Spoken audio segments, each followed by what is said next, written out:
lateral displacement. Okay, whenever a ray of light will passing through a rectangular glass slab after refraction at the two surfaces, from first one is at the point A and at the point B, what we have to prove, sir? If the angle of incidence here and angle of emergence E are equal, then we can say the incident ray and the emergent ray both are parallel. In this case, both the rays are parallel. Let us prove that.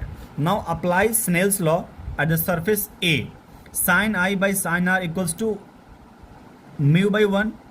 So sin I by sin R equals to mu 1 by 1. That is mu 1 is the refractive index of the medium of the glass slab. Now secondly, apply same thing at the surface B. Apply Snell's law.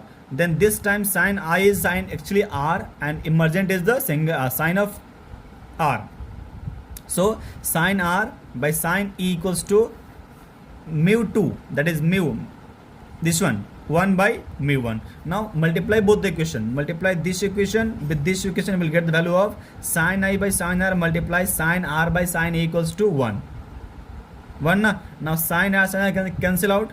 So sin I by sin E equals to 1. Now we can say here sin I equals to sin E. Sin I equals to sin E, that is E equals to I.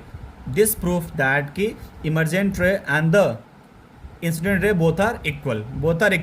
Now on which factor it depends? Sir, it depends upon the formula of displacement, lateral displacement. This distance is known as lateral displacement. Its formula is x equals to t times of sin I minus r by cos r. What is t? T is the thickness of this glass slab. Now it depends upon the following factor. First, angle of incidence I, thickness t, wavelength lambda, and mu of the glass slab.